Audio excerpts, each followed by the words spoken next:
A Semana Santa em 2012 começa no dia 1º de abril.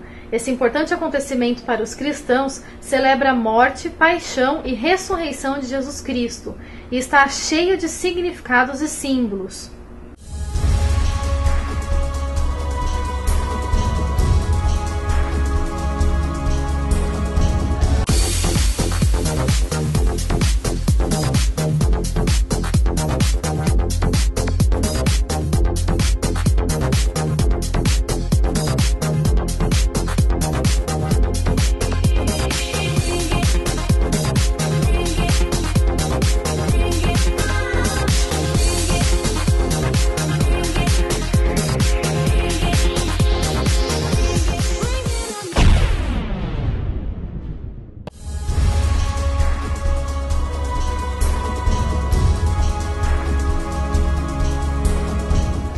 A Semana Santa se inicia com o Domingo de Ramos e se estende até o Domingo de Páscoa. Cada dia desta semana tem um significado especial e faz referência a um importante acontecimento no calendário cristão. E para você, qual é o significado de Semana Santa?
Sexta-feira Santa é a sexta-feira da paixão de um Deus apaixonado que entrega a sua própria vida para que tenhamos a vida e a vida em abundância.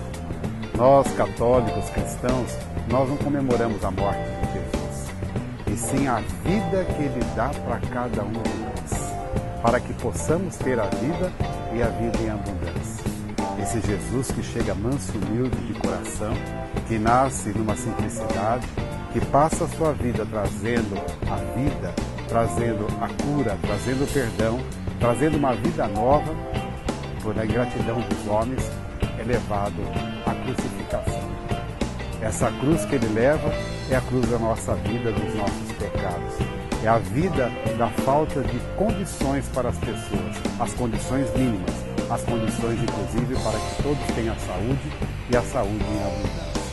Por isso a liturgia rica nesse dia faz então todo um apelo para que possamos, com a significação do dia, nos prostrar diante do chão e colocar Deus em nossa vida para que possamos levantar como na cruz em busca de uma ressurreição.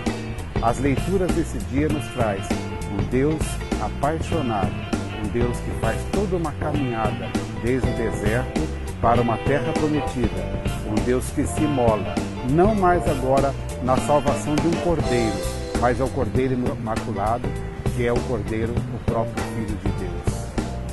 A narração da paixão e morte de nosso Senhor Jesus Cristo, o ponto alto, o ponto onde nós podemos reviver a nossa história e a nossa história da salvação. Nós não somos abandonados depois da saída do paraíso, porque o paraíso não é uma ideia que ficou de uma situação anterior, de um passado, mas a ideia de um momento que nós podemos resgatar uma nova vida de hoje. Por isso, essa narrativa, essa narração da paixão mostra todo o momento que Jesus foi condenado, desde a sua traição até o momento que ele vai na cruz e pronuncia as palavras, até chegar o momento culminante: Pai, em tuas mãos entrego o meu espírito.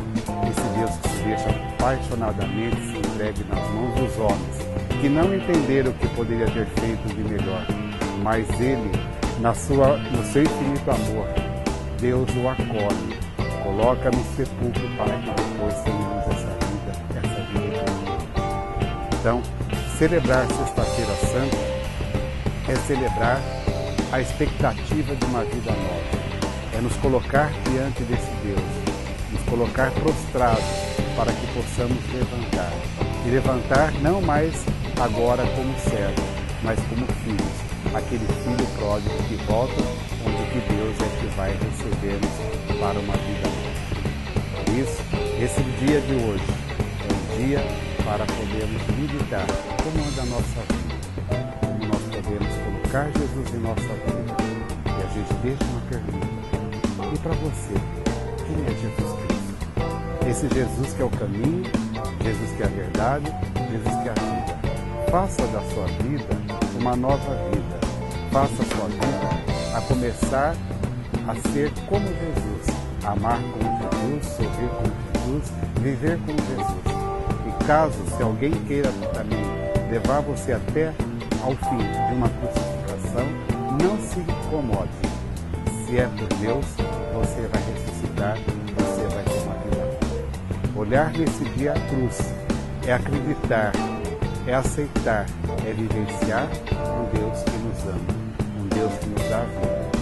Por isso, esse dia é um dia que a gente tem também as nossas tristezas da pessoa que nós somos, mas temos muito mais alegria da pessoa que nós poderemos ser em Jesus Cristo.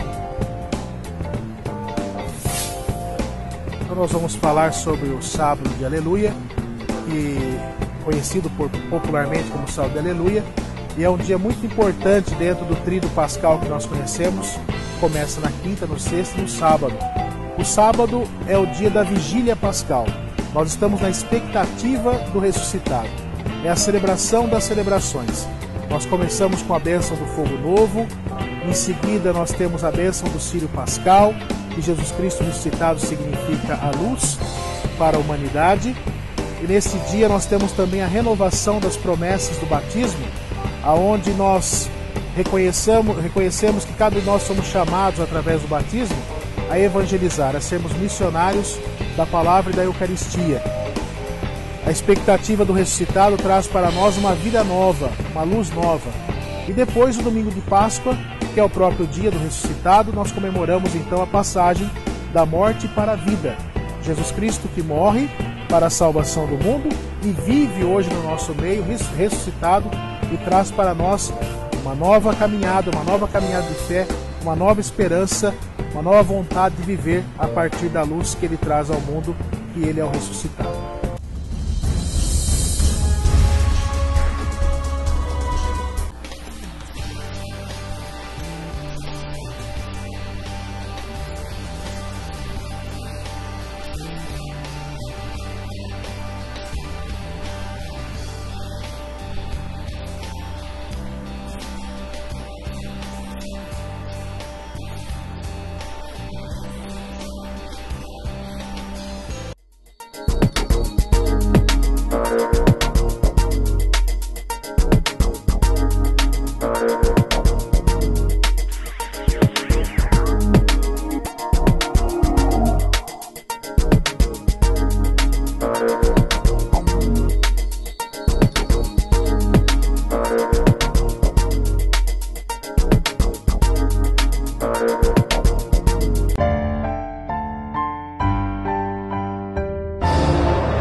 Estamos de volta com um bate-papo do programa Haja Luz. Hoje recebemos em nosso estúdio o Padre Adnan Ronieri. Ele é administrador da Paróquia Maria de Nazaré.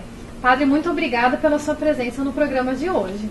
Eu que agradeço o convite do programa Haja Luz. Padre, a Igreja definiu no ano 325, com o Concílio de Nicéia, que a Páscoa cristã seria celebrada no domingo seguinte à primeira lua cheia, após o equinócio da primavera no hemisfério norte, podendo ocorrer entre o dia 22 de março e 25 de abril. Isso faz com que a Páscoa cristã tenha uma data móvel. Exatamente, a Páscoa cristã tem uma data móvel. Mas para que nós não incorramos em erro, o que é preciso ter em mente é o seguinte: a Páscoa cristã, ela se baseia em primeiro lugar na tradição judaica, isto é, na Páscoa judaica, que também tinha a sua data móvel. Dessa maneira, nós podemos observar nos evangelhos sinóticos, Mateus, Marcos e Lucas, que Jesus sofreu a morte e ressuscitou próximo ao período da Páscoa judaica. João, de forma mais precisa, vai dizer que Jesus morreu às vésperas da Páscoa judaica e ressuscitou no primeiro dia da semana após a Páscoa judaica, para nós cristãos, domingo. Dessa forma, como a Páscoa judaica também tinha a sua data móvel, o cristianismo continua tendo esta data móvel. Mas o que é interessante ainda observar é a referência que tem com a primavera, porque após o inverno vem a primavera e a Páscoa sempre se dá com o início da primavera, evidentemente, naquela região da Terra Santa, enfim, onde ela foi instituída também no hemisfério norte. Ela foi instituída desta forma, com o início da primavera, coincidindo, mostrando que a vida está ressurgindo, assim como Cristo ressurgiu da morte para a vida e vida nova. O que acontece de fato é que cada domingo, para nós cristãos, é uma Páscoa. E a Páscoa que nós celebramos é apenas a mãe de todas essas Páscoas. A Igreja aconselha que os cristãos não comam carne na Sexta-feira Santa? Não apenas que não comam carne, mas também aqueles que dispõem de saúde, não são idosos e nem crianças, também a Igreja orienta que façam jejum na Sexta-feira Santa, bem como na Quarta-feira de Cinzas. E qual é o objetivo desse jejum? O objetivo do jejum, também o objetivo da abstinência, que são coisas diferentes, não é? O jejum é quando uma pessoa se abstém de todas as refeições do dia ou se abstém de uma refeição importante do dia, como o café da manhã, o almoço ou o jantar.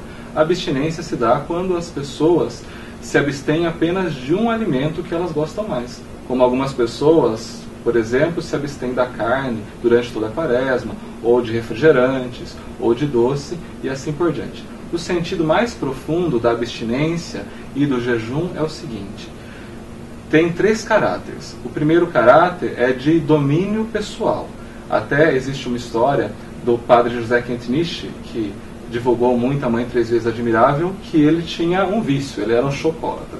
E ele sempre colocava um bombom sobre a escrivaninha dele de trabalho. E todas as vezes que ele sentia muita vontade de comer aquele bombom, aquele chocolate, ele olhava bem para o chocolate e dizia assim: eu te domino e você não me domina. Ou seja, dominar nossos instintos, nossos impulsos, é a primeira coisa que o jejum ou a abstinência nos propõe. Uma segunda coisa é nos fazer solidários àqueles que sofrem.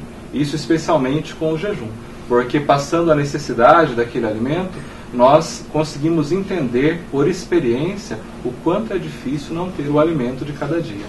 E esta experiência de não ter o alimento de cada dia deve nos levar a ser solidários com aqueles que mais precisam. Por exemplo, na minha paróquia eu fiz a seguinte proposta.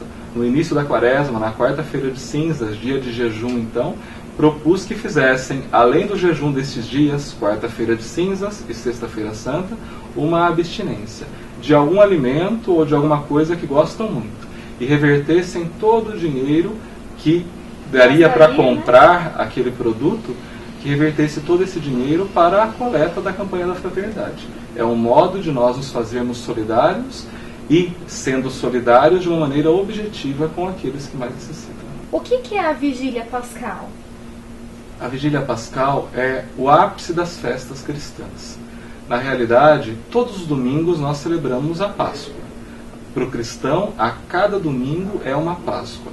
Mas a Vigília Pascal, digamos assim, é a mãe de todas essas Páscoas, porque nela nós comemoramos o Cristo ressuscitado.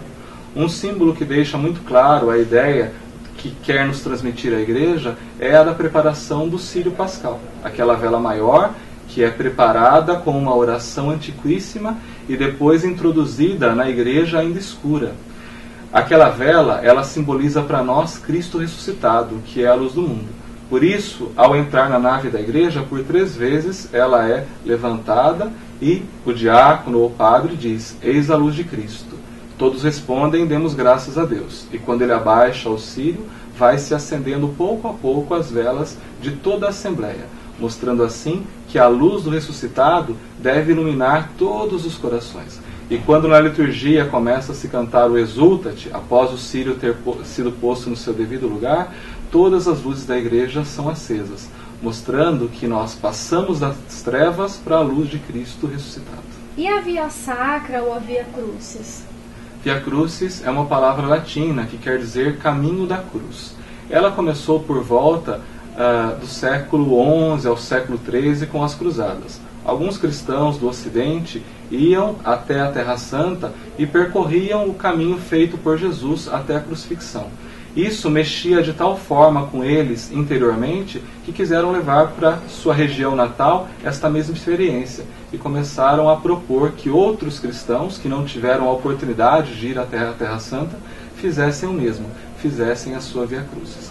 O importante, quando nós fazemos a Via Sacra, e esta acontece especialmente no período da Quaresma, nas mais diversas igrejas, o importante de fato é nós entrarmos naquele mistério que estamos rezando e meditando.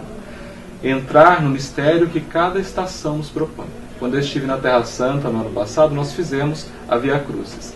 E o que me chamou a atenção, e eu imagino que na época de Jesus não era muito diferente, é que o que havia lá era um comércio imenso, pessoas nos abordando para vender objetos e coisas nesse sentido.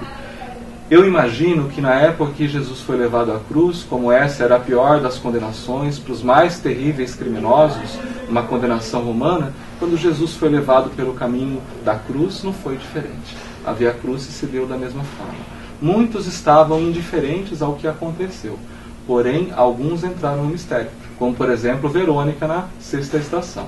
Verônica entrou neste mistério, e o nome Verônica quer dizer isto: verdadeiro ícone, isto é, verdadeira imagem de Cristo.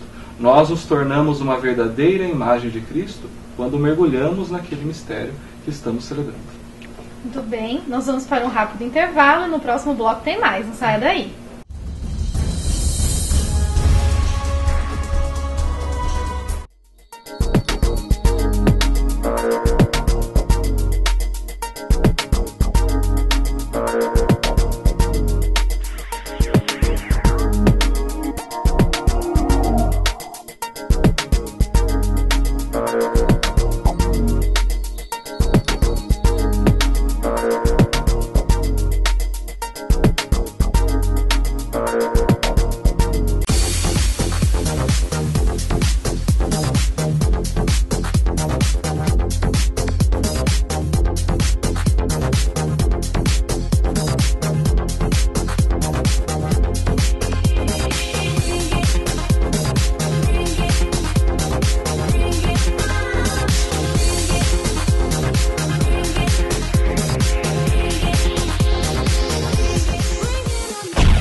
Não fale ao telefone enquanto dirige.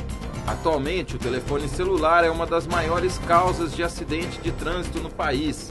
O uso do aparelho ao volante aumenta em 4 vezes o risco de acidentes nas ruas e estradas.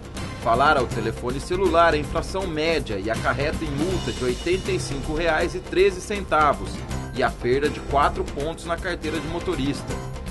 E lembre-se, mantenha a atenção no tráfego e pratique a direção defensiva. Manter a segurança no trânsito é dever de todos nós. Dirija com cuidado e boa viagem.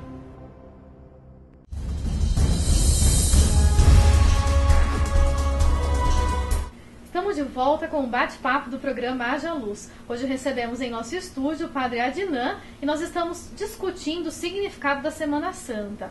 Padre Adnan, qual que é o significado da Quaresma? A Quaresma, para nós cristãos, é um tempo de preparação. Por volta do ano 200 do cristianismo, o que aconteceu é que ainda não havia a Quaresma. Então se criou aquilo que nós chamamos hoje de Tríduo Pascal. A celebração da Quinta-feira de Lava-Pés, com a instituição da Eucaristia e do sacerdócio, da Sexta-feira Santa, com a adoração à cruz, e da Vigília Pascal e o domingo, propriamente dito, da Páscoa. A partir do ano 350 é que se instituiu que teríamos 40 dias de preparação para a Páscoa, como um grande retiro. A Quaresma começa na quarta-feira de cinzas e termina no domingo de Ramos. Após o domingo de Ramos, então, temos a Semana Santa. Daí dá a contagem exata de 40 dias. A Quaresma, por ser este grande retiro de preparação para a grande celebração que é a festa da Páscoa do Senhor ressuscitado, deve nos preparar justamente para acolher a vinda de Jesus como nosso Salvador. Padre, o ovo, o coelho, tem alguma relação com a questão da Páscoa? O que significa? O ovo e o coelho da Páscoa, assim chamados, na verdade são de origem pagã. Várias deusas, assim consideradas da fertilidade, traziam junto a si um ovo na mão e um coelho saltitando ao seu redor. Por exemplo, entre os fenícios, a deusa Astarte. Então, o sentido primeiro não é cristão. Esse sentido pode até ser cristianizado por nós. Por exemplo, do ovo vem uma nova vida. Então, de Cristo posto no sepulcro, há a nova vida dele ressuscitado. Os coelhos, por exemplo, eles são animais muito fecundos, muito férteis, não é? E o que faz com que eles procriem muito rápido. Dessa maneira também podemos interpretar o crescimento do cristianismo segundo aquilo que o Senhor espera de nós, difundindo-se pelo mundo todo. Mas na sua origem, trata-se de um rito pagão. E qual a melhor forma de se comemorar a Páscoa? A melhor forma de comemorarmos a Páscoa é sendo igreja e com a igreja. Eu me recordo muito daquela passagem que está no capítulo 20 de São João, de Tomé. Tomé recebe a informação dos outros discípulos de que tinham visto o Senhor, mas ele não acredita. Ele chega a dizer assim: se eu não colocar o meu dedo nas suas chagas e a minha mão no seu lado, eu não acreditarei. No que Tomé não estava acreditando? Não estava acreditando no testemunho dos apóstolos. Queria fazer uma experiência pessoal de Cristo. É interessante que o Evangelho deixa muito claro. No domingo seguinte, isto é, 8 dias após aquele acontecimento, o Senhor apareceu novamente à comunidade reunida. E aí Tomé estava com eles. Daí Jesus apresenta-se a Tomé e diz: coloque aqui teu dedo nas minhas mãos e tua mão aqui no meu lado. E Tomé responde: meu Senhor e meu Deus, eu creio, mas aumenta a minha fé. A nossa experiência deve ser como a de Tomé. Devemos ver e experimentar, melhor dizendo, o Cristo ressuscitado no seio de uma comunidade cristã e não buscar isso de uma maneira individual. Por isso, a Igreja nos propõe celebrações comunitárias onde todos podemos participar e ali deixar Cristo ressuscitado ressurgir na nossa vida. Padre, muito obrigada pela sua presença no bate-papo de hoje. Eu é que agradeço a oportunidade de estar aqui com vocês. O programa Haja Luz está quase terminando, mas você não saia daí que ainda tem uma mensagem de Páscoa do Bispo Dom Caetano.